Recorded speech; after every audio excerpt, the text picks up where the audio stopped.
Այսօր հունիսի 26-ն է Լոս Անջելեսում եւ 27-ի առավոտյան Երևանում։ Այսօր մեր իրավունք եւ պահանջատիրություն բևեռի ամերիկյան յութուբյան ալիքի իրավունք եւ պահանջատիրություն հաղորդաշարի հյուրն է Գևորգ Սաֆարյանը։ Ողջույն Գևորգ, շնորհակալություն հրավերն ընդունելու համար։ Ողջույն արած, շնորհակալ եմ հրավերին։ Եվ այսօր Գևորգի հետ փորձենք անդրադարձ կատարել այս զարգացումներին, որոնք տեղի են ունենում, եւ այս առումով ոնց որ քանի որ իրար հետ այսպես հաջորդող եւ գուցե կապացված եւ գուցե չկապացված գնաց 3 գործողություններ, 3 այսպես ուղղություններով, մեկը այս պատմության մեջ չտեսնված այս հարձակումները հայ եկեղեցու վրա, հետո օլիգարխ հայտնի պրոկրեմլյան կամ այսպես ասված Կալուգայի այդ գործով այս ձերբակալությունները եւ այլն, եւ դրանից էլ անմիջապես հետո փաստորեն Սրբազանի եւ իր աջակիցների նկատմամբ, այսինքն փաստորեն ու այս ամբողջը ոնց որ հաջորդեց Անկարա Ստամբուլ այցին, ոչ թե Անկարա, որում դա էլ էր հետաքրքիր եւ ամբողջը, ինչի համար ես թվարկեցի, եթե գտնում եք, որ սրանք առանձին ինչ որ բաներ են, առանձին, եթե ոչ դրանց կապը եւ ինչն էր սրանց կապող օղակները, այսինքն սրանք առանձին process-ներ են ըստ ձեզ, թե դրանք մի շղթայի ինչ որ մասնիկներ են, եւ նպատակը որն է այս ամբողջ ես ծերնա, փաստորեն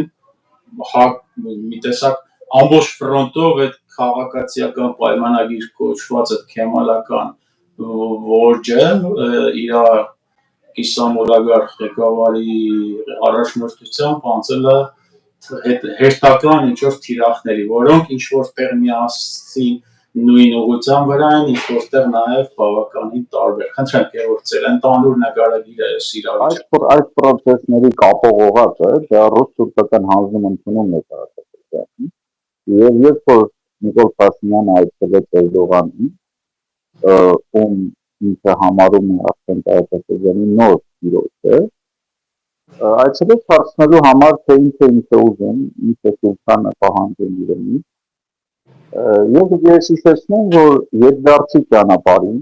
դեռ անգամ Երևան չհասած ճանապարհին Նիկոլ Փաշինյանը հայտարարեց, թե մենք ինչի ենք վախենում թուրանական ծրագրից, թուրքական աշխարհից, եւ եթե իրենք ուզում են գան մեր տարածքով անցնեն, թող գան մեր տարածքով անցնեն։ Սա նախերգանքն է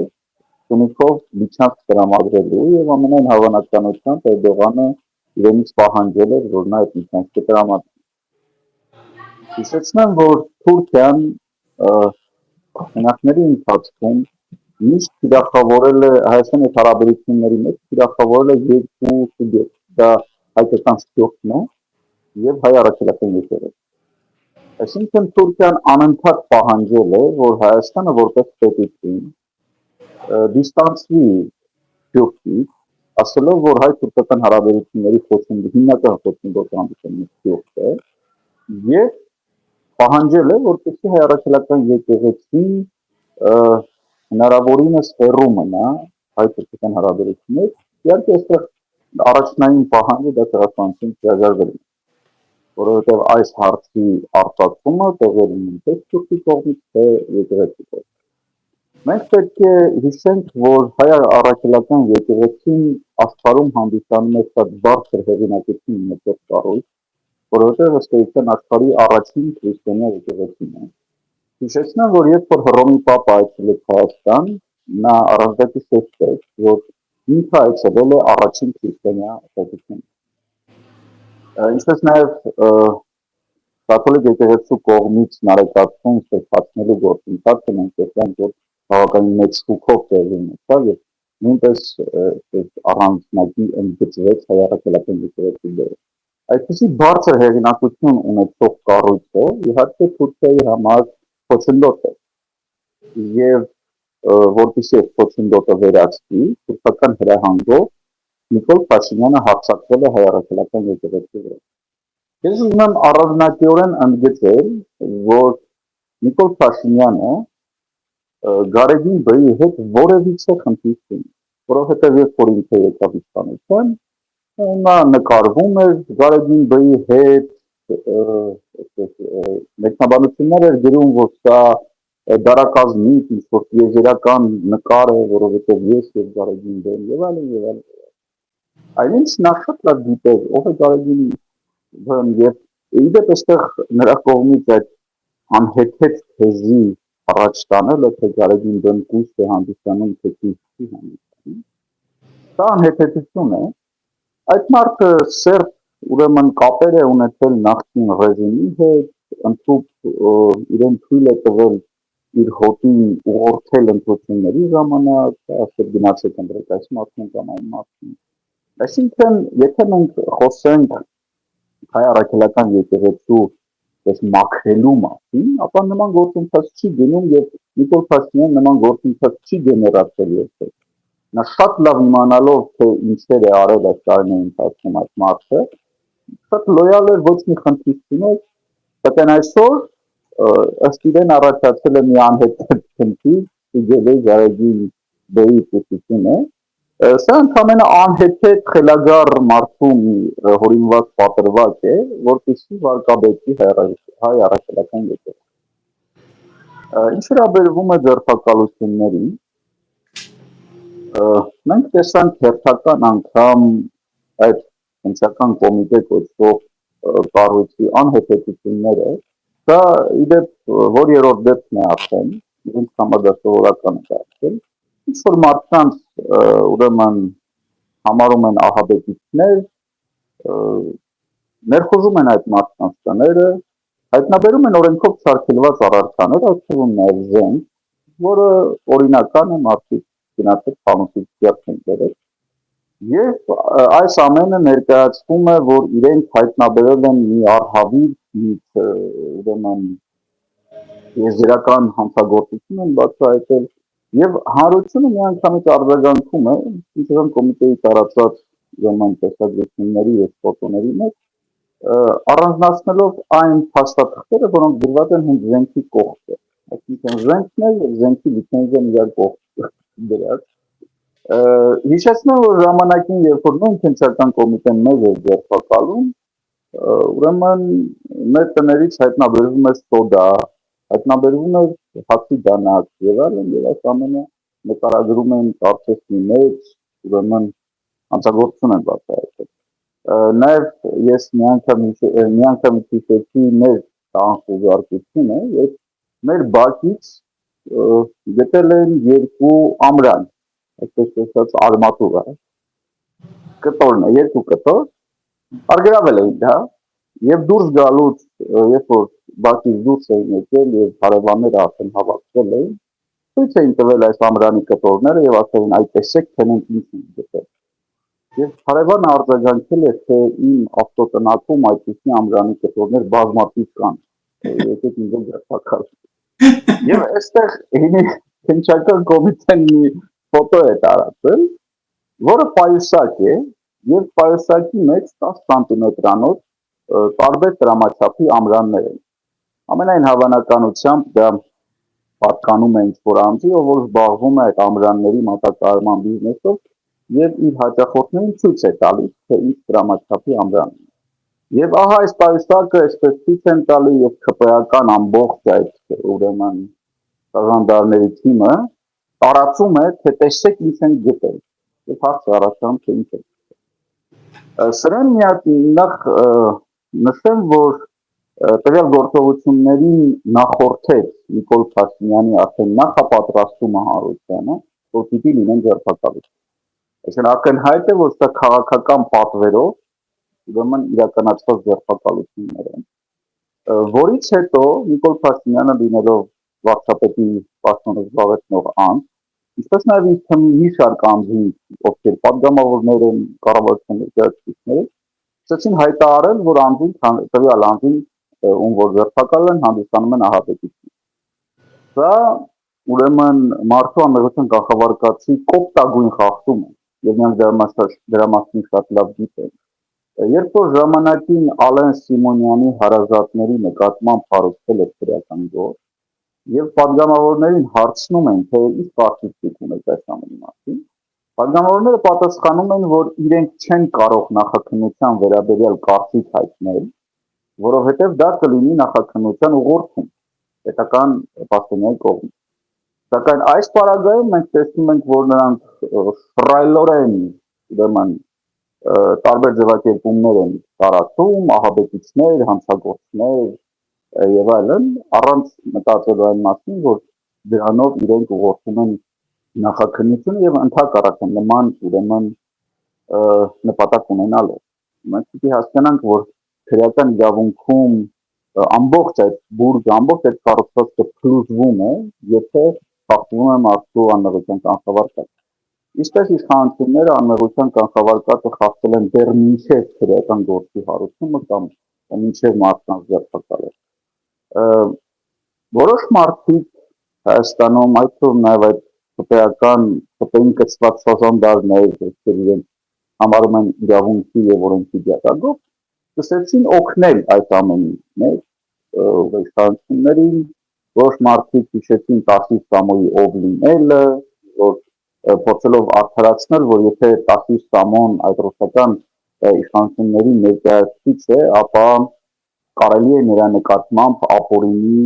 գործողություններ կատարել, չտենցի կարող։ Եվ այստեղ հարց է առաջանում, եթե իշխանությունները փորձում են արդարանալ, թե իրենք ռուսական կայսրության ներկայացուցիչի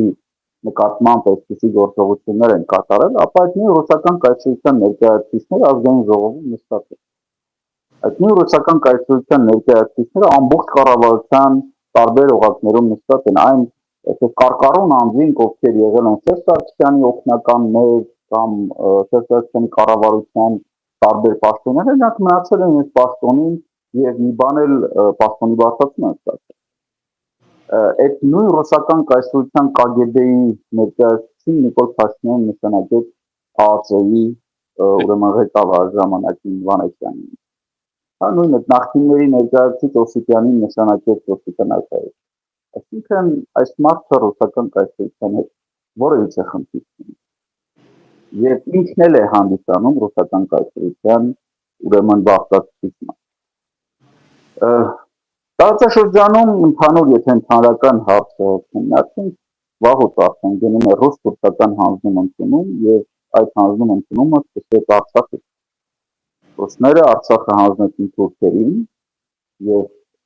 հենց իրենք ռուսները եւ ռուսական մի շարք պաշտոնյաներ տարիներ շարունակ ասում են, թե ով տիրում է Արցախին, տիրում է այսօր Կովկասին։ Եվ սա հասկանալով նրանք Թուրքիային հրավիրեցին Արցախ, այսինքն հրավիրեցին այսօր Կովկաս, հնարավոր է հնդածս, այսինքն Ուկրաինայի հետ պատերազմի հետ կապված, Ռուսաստանը ժամանակ առ ժամանակ իրեն զգում է ավելի կայուն, ավելի ուժեղ եւ այս Թուրքիայի հետ հանձնում ընդունումը առաջան որոշակի պատանումներով է շարունակվում, չի բացառվում։ Սակայն ընդհանուր առմամբ մենք տեսանք, որ Արցախի նման կարևորագույն կետից Ռուսաստանը շատ հեշտությամբ շարժարվեց։ Հետագայում Ռուսաստանը կամաց դուրս է գալիս Հայաստանից, դուրս է բերում իր սահմանապահներին, ինչը ուղղորդվում է Թուրքիային, Հայաստանը նվեր մատուցելով Թուրքիային, որովհետև Ռուսաստանի համար անթույլատրելի է, որ տարածաշրջան գա արևմուտքը։ Թուրքիայի մուտք տարածաշրջան Ռուսաստանի համար ցանկալի է, որովհետև դրանով ըստ իրեն արևմուտքի ուրեմն մուտքը կթափանվի եւ արևմուտքը չի կարող մտնել այդ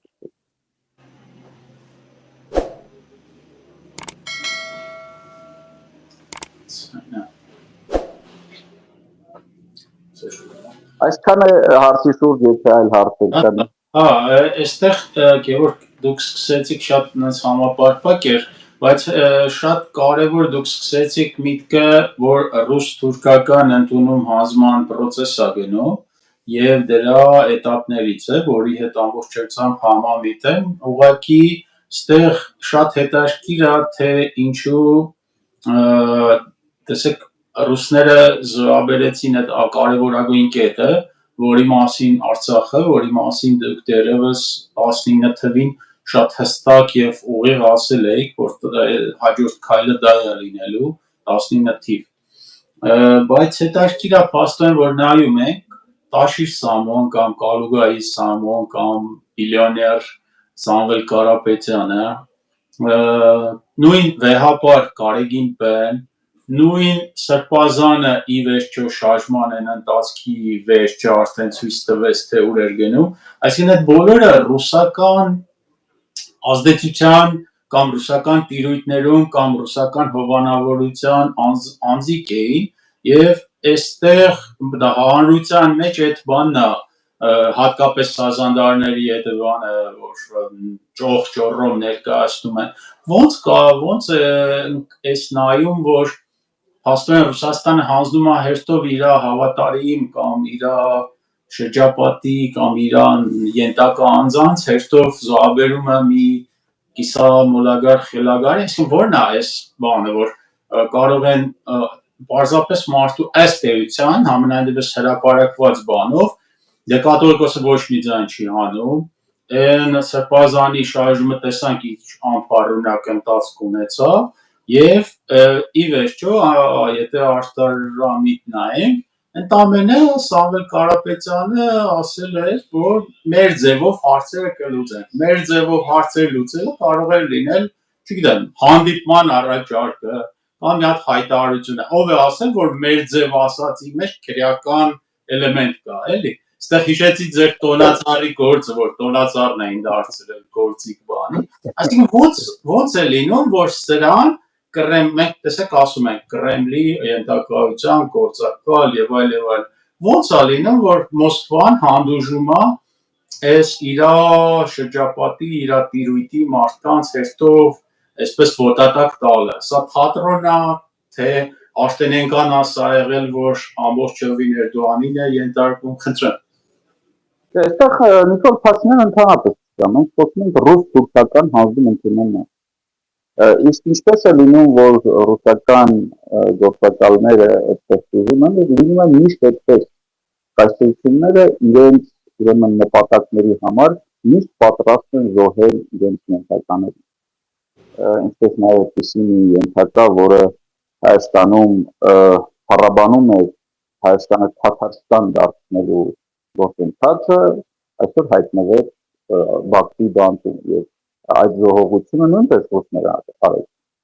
Եթե Ռուսաստանին պետք լիներ, նրա զորքը կանգնած էր Արցախում եւ նա հանգիստ բոլոր իր գործակալներին կարող էր Արցախից հանել։ Սակայն պայծրությունը զոհեց իր գործակալներին եւ միշտ էլ այդպես է լինում։ Եվ այսօր է զոհում է, չնայած ես չեմ կարծում, որ կոնկրետ Տաշիր Սամոն ինքը երկար է մնալու բանտում։ Մանավանդ հաշվի առնելով այն հանգամանքը, որ իր փաստաբանները հրաժարվել են վիճարկել նրա կալանքի որոշումը։ Սա կարծում եմ բանակցությունների հետևանքն է, որ նրանք խոստացել են, որ շուտով Տաշիր Սամոն դուրս գա։ Նայած ամենից մենք հետագայում կտեսնենք, բայց այն մարդիկ, ովքեր որ զարմանում են, որ կայսրությունը զոհում է իր գործակալներին, ապա այդպես ոչ մի զարմանալի բան չկա։ Սակայն նորից եմ կրկնում, կայսրությունը նա չի հանձնում Նիկոլ Փաշինյանին, հանձնում է թուրքերի, այսինքն հանձնումը գնում է Ռուսաստանի եւ Թուրքիայի միջեւ, այլ ոչ թե Ռուսաստանի եւ Նիկոլ Փաշինյանի։ Սակայն նաև այդ սազանդարական դեպրոցի ներկայացուցիչները ասում են, թե տեսեք Նիկոլ Փաշինյանը ռուսական սահմանապահներին մի շարք կետերից դուրս բերել։ Դա այդպես չի։ Ռուսաստանը դուրս եկավ այդ կետերից։ Եվ դուրս եկավ դեմոնստրատիվ, դուրս եկավ ցուցադրաբար, ցույց տալով, որ ինքն է դուրս գալիս։ Եթե Ռուսաստանին Հայաստանի ղեկավարությունը հարկադրեր իր ուրեմն սահմանապահներին դուրս բերել, ապա Ռուսաստանը շահագրգռված է լինելու դա անել ծպտյալ, որպեսզի միջազգային հեղինակությունը դրանից չտուժի։ Սակայն մենք տեսանք, որ ամեն ինչ տեղի ունեցավ պաշտոնական արարողակարգով, ամեն ինչ նկարահանվեց, համապատասխան փաստաթղթեր ստորագրվեցին հանձնում ընդունման եւ այլն, այսինքն ռուսները դա արեցին դեմոնստրատիվ ցույց տալով բոլորին, որ ոչ թե իրենք հանում են, այլ իրենք են ցույց տալիս։ Կրկնում եմ Նիկոլ Փաշինյանը այս խաղի մեջ ընդամենը գործիչ է, Ռուսաստանի եւ Թուրքիայի համատեղ գործակալն է եւ մասնակից է ռուս-թուրքական հանձնում ընդունման։ Գործակալները, բոլոր գործակալները թող այս ամենից դաս քաղեն, որ կայսրությունը երբեք իր գործակալների ետևից չի գալի։ Եվ եթե պետք է զոհել այդ գործակալներին, նրանք մեծ հայտուկ է գան, որովհետև որևիցե մեկի համար դավաճանը չի հանդիսանում առանապատիվ մարդ, դավաճանը չի հանդիսանում մարդ, որին պետք է օգնել։ Դավաճանը հենց այն մարդն է, այն գրոսն է, կամ ծավալը ասում էր այն ծմրթած թուղթը, որը սպրտում են պոռնիկի երեսը։ Դավաճանները այդ ծմրթած փողն են, հա, որոնցից ստացիստիկան ծածկություններ ազատ։ Բայց տեսեք Գևորգ, եթե չէ որ լավ հիշատակեցիք, Հայաստանը Թաթարստան երազող մի բիլիոների ճակատագիրը աչքի տակ առնելով, այսինքն որ Մոսկվան, Կրեմլը մի աչք չթերթեց Ռուբեն Վարդանյանին կամ Թաթար Ռուբոյին հանձնելու Բաքվին Ալիևին, ամենայն դեպս նույնիսկ Տաշիր Սամոն եւ այդ շրջապատ, այս ամբողջը ի վերջո կայացած, բիզնես կայացրած, իհարկե հասկանալի է թե Ռուսաստանում ոնց կարող ես միլիարդատեր դառնալ, ի վերջո միթե այդ մարդկանց մոտ էլեմենտար, չգիտեմ, ես ասեմ, տարական դպրոցի դատողություն չկա, որ այդ իրանց հավատարիմ նույն Տաշիր Սամոն մինչև այս վերջերս այդ սուտ էֆորիան, որ ստեղծել են Խզմալյանը եւ նմանատիպ լավ տերմին օգտագործեցիք սազանդարական դպրոցի կարկառունները, ասենք նույն Տաշիր Սամոն sense վեր էր թռնում, թե վայ Ռուսաստանի հետ տնտեսական կապերը, եսի ինչ, որոշեմ, հա, այն իմաստուն Գագիգը, որ մեղմ ասած, այնի ասեր հասկանանք, բայց երբ որ Սամոնը ասում, ինքը պետք է տեսներ, չէ՞ որ այդ Ռուբոյի ճակատագիրը Իրանից հեռու չի եւ հեչ բացառված չի, որ այդ ռուս-թուրքական գործարքի մեջ ինքը հայտնվի, չգիտեմ, Անկարայի կամ Բաքվի բանտերում որպես, չգիտեմ, ժամանակին Արցախին օգնած եւ այլ մարդ։ Այսինքն միթե այդքան թմրած է, այսպես երևացող մարդկանց ուղեղները, որ կարող են այս թե հավատարմությունն է, թե ստրկությունն է, մարդկանց մոտ այդ տարակուսանքն է, այսինքն մի տեսակ արհեստական պայքարի բան է ստեղծվում, ֆոն, որ իբր թե երկու թևեր կան, բայց այսինքն սենց հասկանանք, մեկը ռուսական գործակալներ են, այս կենտանին ռուս-թուրքական գործակալ է, դրանց մեջ կա իրական պայքարի բան, ի՞նչն է այս, էդի շատ տիպուկ բան ասացիք, փաստորեն հրաժարվել, ես այդ չգիտեի, փաստորեն փաստաբանները, էդի ֆիքսենք, էլի, Տաշիր Սամոյի փաստաբանները հրաժարվել են բողոքարկել կալանավորման որոշումը, ճիշտ եմ հասկանում։ Այո, այո։ Ամենայն դեպս լրատվամիջոցներում այդպիսի տեղեկություն տարածվեց։ Ասենք ձեր կարծիքով լավ Սամոն բան չի, էլի, ասենք երեկվա այն ժողովրդական լեզվով ասած երեկվա երեխեն չի, այդքան բան, ասենք նույնիսկ էլի Ռուբոյի ճակատագիրը, Թաթար Ռուբոյի ողբերգական ըստեյության, այդպես անփառունակ բանը իրան չհուշեց, որ Կրեմլը դաժան է, Կրեմլը թկած ունի Իրան նմանների հավատարմության այդ երթումների վրա։ Գործակալական դպրոցի ներկայացուցիչների մոտ կա երկու մոտեցում։ Մեկը դա անտգետներն են, ովքեր որ համարում են, որ Ռուսաստանը դա գերհզոր մի կայսրություն է եւ եթե ունի որոշակի ձախողումներ, ապա դրանք ժամանակավոր են եւ նա դեռ կվերադառնա։ Ես հիշում եմ, որ սովետական միության փլուզումից հետո մի ահռելի զանգված հասարակության հավատում էր, որ կոմունիստները հետ են գալու։ Ռուսական կայսրությունը նորից վերականգնելու իր իշխանությունը։ Կան այսպիսի, չեմ կարծում, որ Տաշիր Սամոն նրանցից մեկն է։ Եվ կա երկրորդ տարբերակը հրաժարվել գործակալների, որովհետև կայսրությունը պահանջում է, այսինքն թե գործողում են, թե փոդեն պահանջներ են դնում, որպես իր գործակալի։ Դու եթե չես կատարում այդ պահանջները, դա այն դեպքն է, երբ որ դու հասկանում ես, որ ահա կայսրությունը իր մի այլ գործակալի հանձնեց քո թշնամուն եւ կարող է քեզ էլ հանձնել։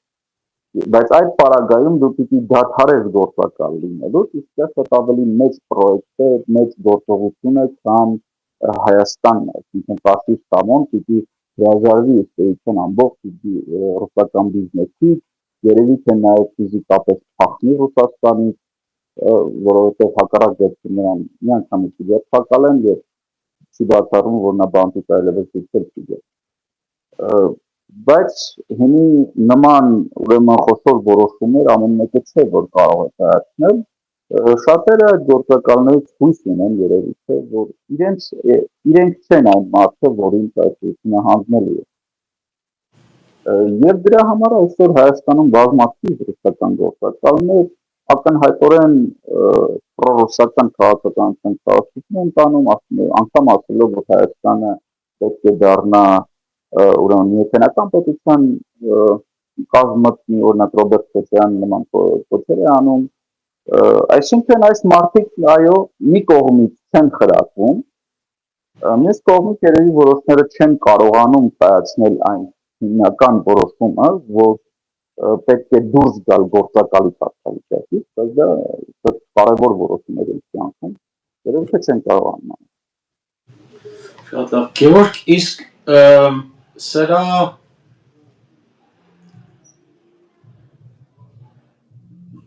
հա, լսում եք Գևորգ։ Այո։ Սրա այս բանը լպիր տոնաժը իհարկե հասկանալի է այն երկրի հակառակ կողմ կոչեցված լպիրշությունից հետո ամեն ինչ սպասելի է, բայց այս ցինիզմի բառապաշարը, որ ինքը եւ իր արտակինից իգական ծագման այդ կենտանին մյուս զուգընկերը, որ այսպես ցինիկ լպրիկ, մեկը ոչի ասում, մեկը եսի միջ ասում, էշ են ասում, եւ ամեն բանը, ասենք վերջը հիմնել հասավ իր այսպես հոգեվոր հորը Լևոն Տեր-Պետրոսյանին նրան ինչ ասես ասելով, ասենք այս ոնց որ մի տեսակ բան ունի, հատուկ ինչ-որ լարելու ցուցում ունի ու այդ ամբողջը լպիրշ լեքսիկոնով, լպիրշ ցինիկ եւ մինչեւ վերջերս ամբողջ հասարակության համար մի տեսակ բան է, էտալոն էր, այն բլոգեր Վարդան Ղուկասյանը, որ հիմի փաստորեն սրա բառապաշարը տվեց անցավ ոնց որ թե հա բանա եւ այդ նենգությունը իրանց այդ հոգե այն մի կենտանի է կա ազգային ժողովի փոխնախագահը նախագահը ինչ է Կարապետ Ռուբինյանի զավակը որ Տեր-Պետրոսյանի կեղծ նախագահ այսինքն փաստորեն մարդի շատ պիղծ պետք է լինի չէ որ իր հոր այսպես գաղափարական ընկերոջ ղեկավարին բան անի մարդկային կերպարներ էլի սրանց այդ չեմ ասում սրանը այդ Տեր-Պետրոսյանից ինչ է ուզում ասենք ինչն է որտեղ ըստ էության նույն թիմի նույն այն Լևոն բղավող կետար իսկ ի վերջո այս ամեն ինչի հիմքն չարաբաստիկ հիմնադիր չեկիստներ այս հատուկ ինչ-որ լարելու բոլորի դեմ ինչ-որ տենդես նկատում եք թե դա բնույթ է կենտանում այո ստեղծում է քաոս հանրության շրջանում այստեղ մի քանի ուրեմն կետով կարող ենք անդրադառնալ նախ այդ կոնկրետ Նիկոլ Փաշինյանը իր ընտանիքի անդամները ինչպես նաև իր թեմակիցների բացարձակ մեծամասնությունը դրանք ընտրված են ուրեմն ամենաանբարոյական եւ ամենաանառողջ մարդկանց այսինքն մարդիկ որոնք ունեն որևիցե արժեքային առանց օրինակ նախկին իշխանությունների պարագայում որ ավտորիտար, թալանչի, դավաճան իշխանություններ էին բայց նրանց պարագայում կար ինչ-որ անտեսանելի առանց որը կարելի էր անվանել չգիտեմ փասիբի առանց կամ ինչ-որ իրենց պատկերացումներով իհարկե արժանապատվության մեր պատկերացումները լրիվ այլ են եւ այո նախկին իշխանությունները նույնպես ունեն արժանապատվություն բայց իրենց պատկերացմամբ արժանապատվությունը կամ փասիբը այդպեսին եւ երբ որ ասենք Սերժ Սարգսյանը ինչ-որ մեկին ինչ-որ առաջադրանք է տալիս որը որ իր փասիբի պատկերացումներից դուրս է նա ասում է շեշտ կլինի ես չանեմ դա թող մի ուրիշ անի եւ այդ մյուսին միևնույն է գտնում է եւ այդ մյուսը միևնույն է անում բայց այս իշխանության պարագայում բոլորն են այդ միևնույն այս մարդիկ ունեն որևիցե բարոյական կամ արժեքային սահմանափակ նրանք հանուն իշխանության եւ փողի պատրաստ են ամեն ինչի այդ թվում նաեւ արյուն թափելու այդ թվում նաեւ անմեղ մարդկանց բանտերը լցնելու բացարձակ անհեթեթ ուրեմն քրեական գործերով մենք խոսեցինք օրինակ Տաշիկ Սամոյի քրեական գործի մասին։ Տաշիկ Սամոյի վերաբերյալ եթե ուզենան քրեական գործեր հարուցել, ռեալ քրեական գործեր, ապա դրա հիմքերը բազմաթիվ են։ Միայն ուրեմն հեծի ուսումնասիրությամբ կարելի է հարուցել բազմաթիվ քրեական գործեր, բայց դա չի արվում։ Ինչ էր եւ ուղղակի որպես օպոնենտի, քանի որ ինքը ասեց մեր ձևով կլիքեն, հարուցվում է անհեթեթ քրեական գործ եւ նորից էքսաժանդարական դեպրոցը փորձում է ուրեմն արդարացնել, ասելով բացասակ ասեց, որ մեր ձևով կլիքեն։ Եվ թող գնա ապացուցի, որ ինքը իրավունք ինքը նկատի չուներ, որ զենքով կամ այլ անօրինական միջոցներով։ Սա անթույլատրելի մոտեցում է։ Մարդը կարող է իր խոսքի մեջ օգտագործել ակնարկներ, օգտագործել հեգնանք, օգտագործել, չգիտեմ, միմիկա, ձեռքի կամ դեմքի շարժումներ եւ այլն, եւ մարդը դրա համար չի կարող ընդգրկել քրեական պատասխանատվություն։ Քրեական գործ կարող է հարուցվել միայն այն դեպքում, երբ որ ակնհայտ բռնության կոչեր են արվում։ Հակառակ պարագայում հարուցել քրեական գործ եւ մարդուն ասել, որ դու ապացուցի, որ դու անմեղ ես, սա անմեղության կանխավարկածի ճխլում է։ Այսինքն մենք վերաբերվում ենք սովետական միտքին, որտեղ մարդիկ պիտի իրենց անմեղությունը ապացուցեն։ Սրա հետ մեկտեղ իհարկե նրանք անբարոյական են, լպիրս են, որևիցե սահմանափակում չունեն, ինչը իրենց օգնում է հանրային դաշտում այդ քաոսը ստեղծելու։ Որ մենք տեսնում ենք Նիկոլ Փաշինյանի գրառումները Facebook-ում, դա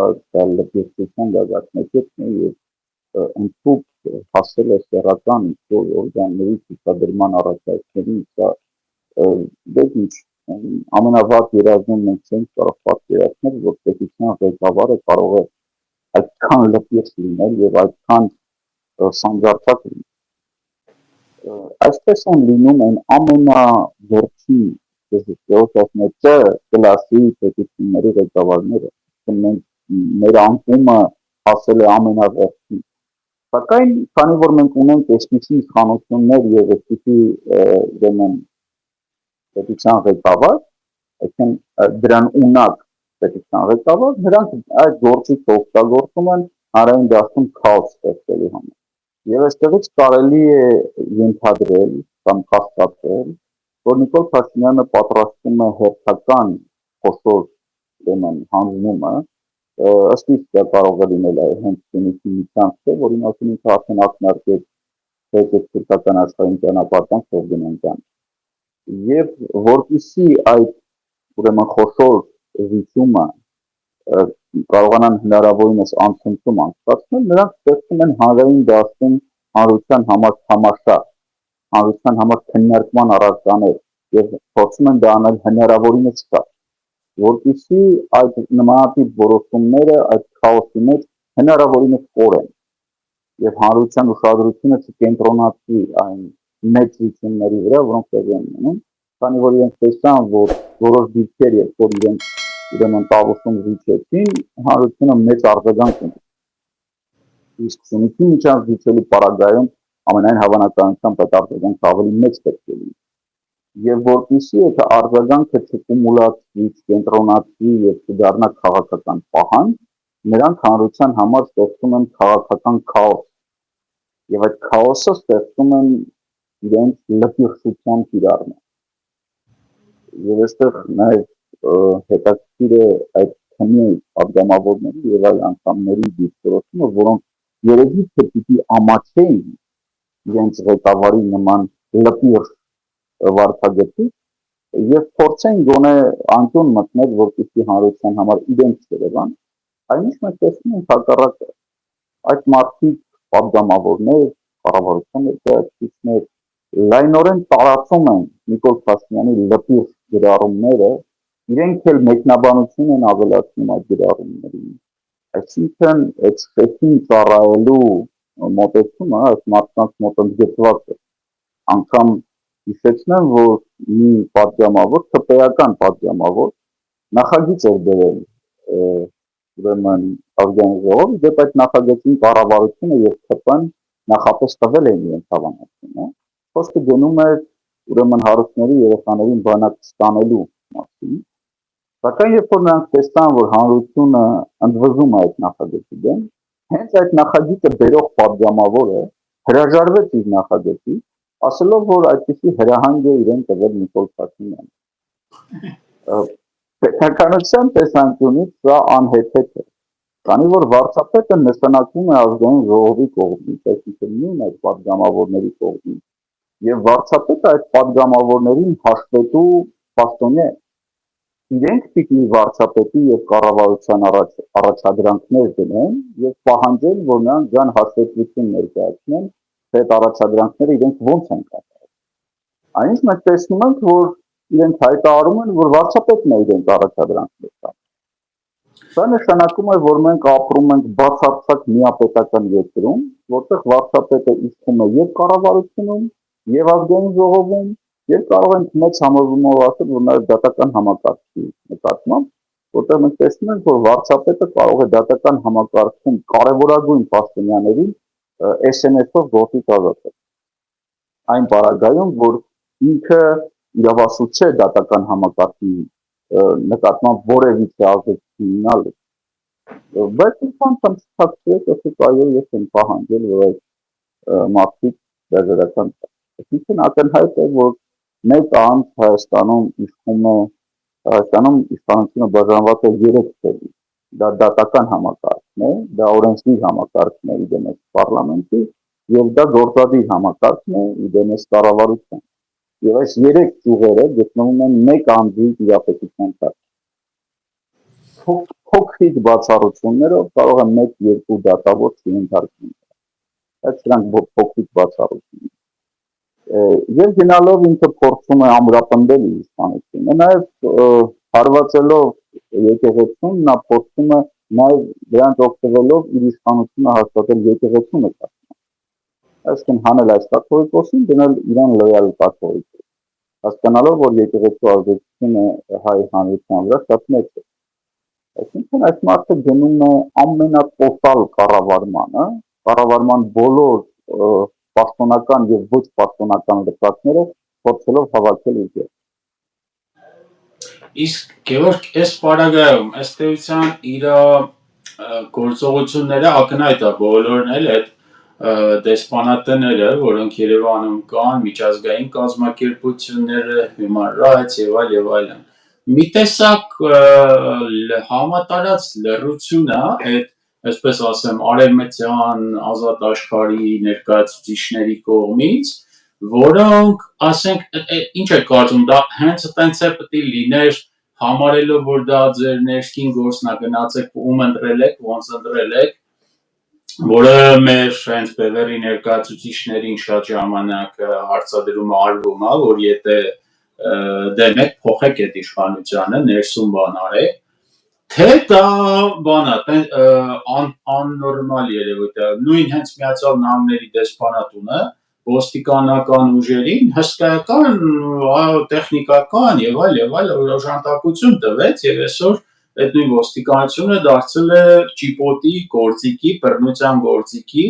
որը եթե Միացյալ Նահանգներում ստեղ որևէ ոստիկան տենց իրան պահեր, ինքը տուն չէր հասնի, աշխատանքից կհեռացվեր եւ չեմ ասում մնացած բոլոր այդ սանկցիաները։ Ասենք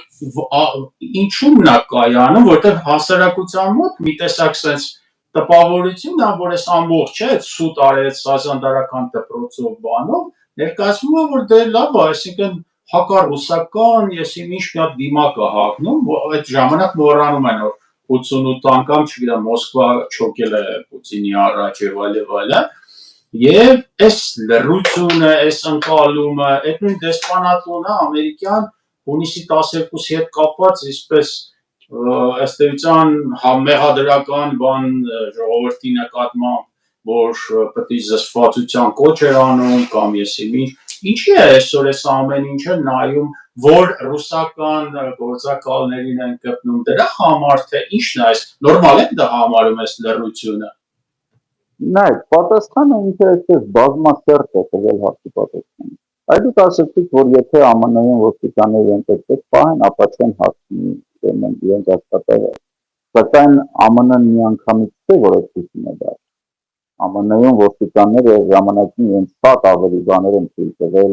մենք հիշենք օրինակ սևամորթների իրավունքների պաշտպանության պայքարը, դենք լայնածավալ պայքար, բայց դրանից առաջ հիշենք ոստիկանների սևամորթների նկատմամբ ոնց են վարվում, եւ մինչ օրս որոշակի բաներ մնացել են, բայց երբ որ ուրեմն ոստիկանի անթույլատրելի վարքագծի հետևանքով մի սևամորթ մահացավ, տասնյակ եւ 100,000 մարդիկ դուրս եկան փողոց։ Մի այլ սևամորթ դուրս եկավ իր պատերազմով եւ գնդակահարեց ինքնոստիկան։ Ինչ է սա նշանակում։ Սա նշանակում է, որ ամերիկյան հանրությունը հասունացել է այնքան, որ նա հարկադրում է պետությանը, պետությունը ունենա այնպիսի ոստիկանություն, ինչպիսին ունի։ Եվ անգամ այդ պարագայում ԱՄՆ-ի հանրությունը չի նահանջում, ասելով, որ ինքը ստեղծել է արդեն այդպիսի պետություն եւ պետությունը կզբաղվի։ Հենց որ տեղի է ունենում նման ուրեմն հորի որոշ երևույթ, հանրությունը դուրս է գալիս փողոց, հանրությունը արձագանքում է եւ այդ ոստիկանին խիստ պատիժներ հետագայում տվել։ Թավոքսոթի հայ հանրությունը բավականին լոյալ է այն ուրեմն իրավախախտումների նկատմամբ, որը արվում է պետության կողմից իր նկատմամբ, այդ թվում նաև ոստիկանության կողմից իր նկատմամբ, եւ ինչը թույլ է բացում է իշխանության եւ այդ թվում նաև ոստիկանության ձեռքերը, նրանք հետեւեթե ավելի լճաշանում են, ավելի ծանր հանցագործությունների են գնում։ Այսօր ոստիկանությունը Հայաստանում ահավոր մի ուրեմն ռեժիմ է, մարդկանց ուղղակի տանում են ոստիկանություն տանելուց հետո ուղղակի նա պետք են նոր բաց են բազմաթիվ այսպիսի դեպքեր կան։ Մի դեպքով ես գիտեմ, որ անձը հանցավոր այսպես վարքագիծ ունեցող անձ է, բայց դեպքին սրանքը որոնք խնդրել էր փաստաբանին, որ փաստաբանը իր հետ գա ոստիկանություն, ոչ այն բանի համար, որ իրականացնի իրավական խորհրդատվություն, այլ այն բանի համար, որ իրեն չտեսը։ Քանի որ ինքը հանցավոր է, վարքագիծ ունի, ցանկացած հանցագործություն, որ այդ քաղաքում տեղի է ունենում, այդ մարդուն բռնում տանում, լավ ծեծում են, ասում են ասել, որ դու ես արել։ Եվ նա այլևս չդիմանալով խոստանգումներին, խնդրել էր, որ փաստաբանը ուղղակի իր հետ գա, որ ուղղակի մտնի իր հետ ներս։ Եվ փաստաբանը գնալուց հետո այդ մարդուն անգամ չէին ձերբակալել։ Այսինքն որևիցե հիմնավորում չէր եղել այդ մարդուն, ոչ ուրեմն բերման ենթարկելու, ոչ ձերբակալելու, ուղղակի տարել անդադ ծեծել են, որ այս կամ այն հանցագործությունն ավելցնի իր վրա։ Սա հիշեցնում է սովետական դարաշրջանը կամ անկախության սկզբնական տարիներ։ Հիմի անդրադառնանք միջազգային հանրության։ Միջազգային հանրությանը մենք կարող ենք բաժանել երկու մասի՝ պետություններ եւ հասարակական կազմակերպություններ կամ իրավապաշտպան կազմակերպություններ։ Պետությունների պարագայում դուք նշեցիք, օրինակ ԱՄՆ-ի կողմից մեր ոստիկանության տրամադրվում է մեծ աջակցություն, ես պիտի ասեմ, որ աջակցություն տրամադրվել է միշտ, նաև Հայաստանի ժամանակահատվածում մեծ գումարներ էին տրամադրվում, մարդկանց ոստիկաններին տանում են ԱՄՆ վերապատրաստումների եւ այլն եւ այլն եւ այլն։ Իմ կողմից դա անընդունելի քաղաքականություն։ Հնարավոր է ԱՄՆ-ի իշխանությունները համարում են, որ այդպիսով իրենք ինչքանով իրենք որ կարող են օգնում են ոստիկանությունը դառնալ ավելի լավը, սակայն ես այդպես չեմ կարծում, դրանով իրենք վերցնում են պատասխանատվություն իրենց վրա այդ ոստիկանության կատարած բոլոր հանցանքները, որովհետև եթե դու հանցագործ կառույցին աջակցում ես եւ օգնում ես, ապա դու հանցագործի հանցագիծ ես դառնում։ Այսինքն քո այսպես տված մեքենաներով մարդկանց տեղափոխման ոստիկանություն եւ պետք է ենթարկում այդ մեքենաներին։ Եվ դու ունենալով ազդեցություն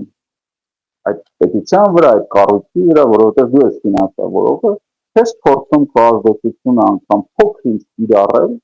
որպեսզի զսպես նրանց այդպիսի ուրեմն վարքագիծ։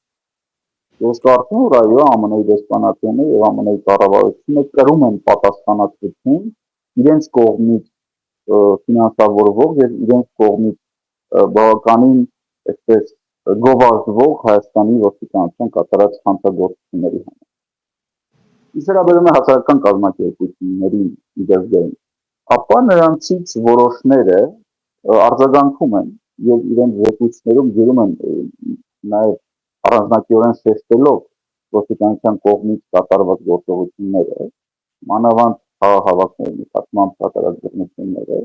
սակայն սրանք ունեն այն ծավալը, որը որ կար օրինակ Հայաստանի իշխանության ժամանակ։ Ինչու՞, որովհետև Հայաստանում հասարակական կազմակերպությունների մի մեծ զանգված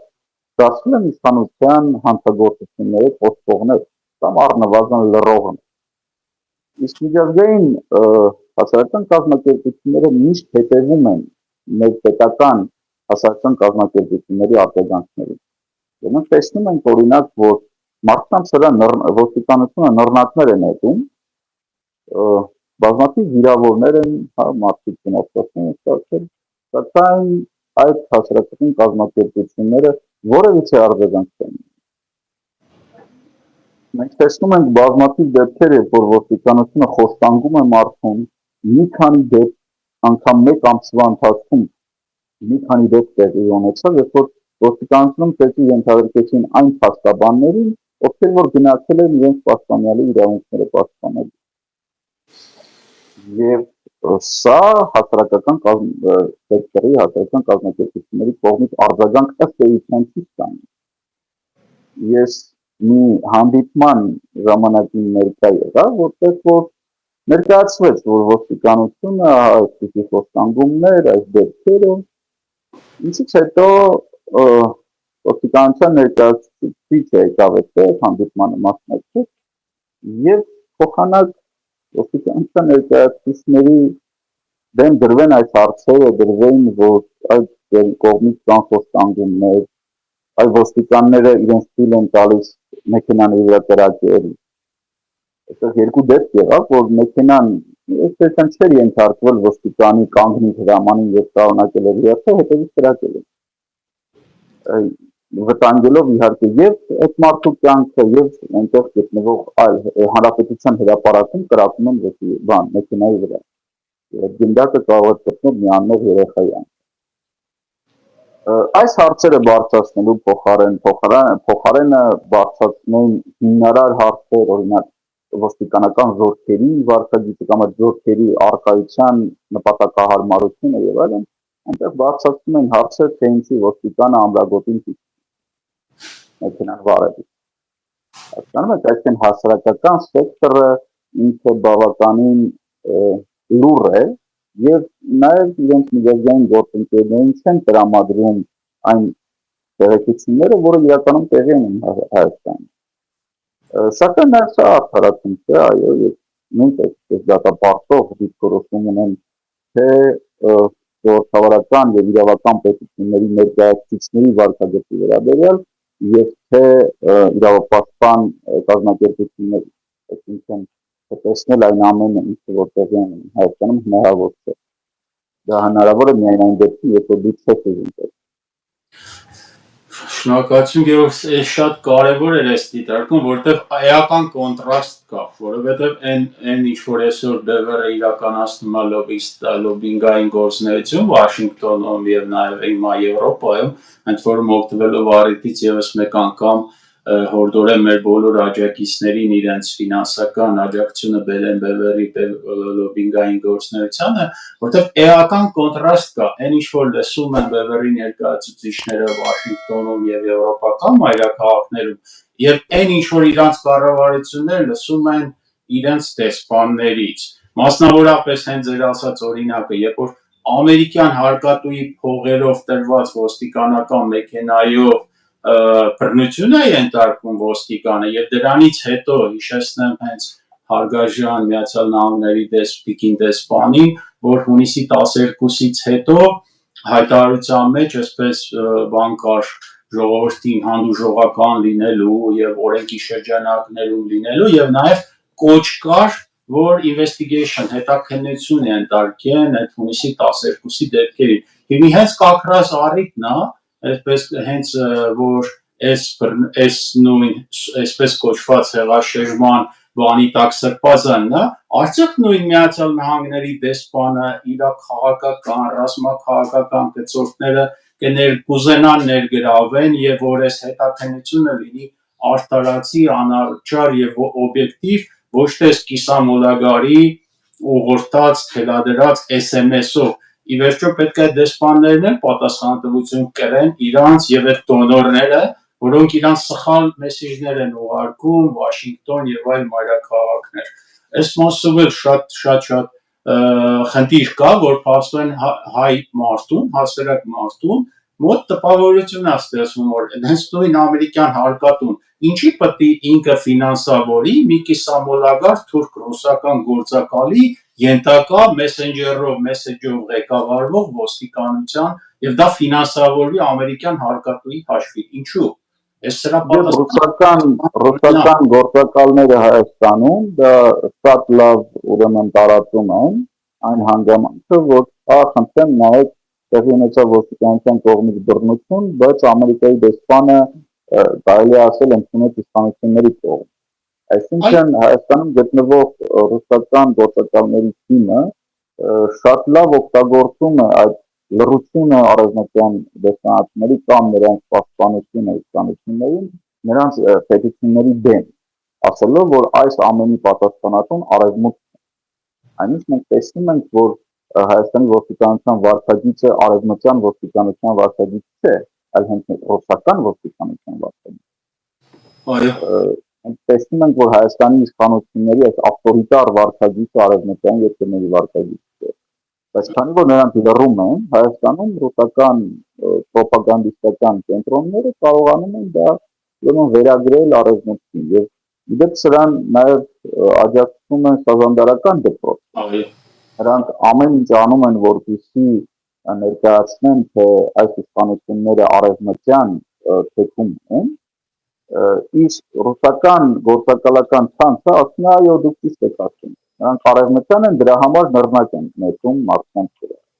Նրանք արևմտյան են, դրա համար ապօրինի քրեական գործեր են հարուցում մարդկանց վրա։ Եվ ուրեմն այդ սազանդարական դպրոցի նաև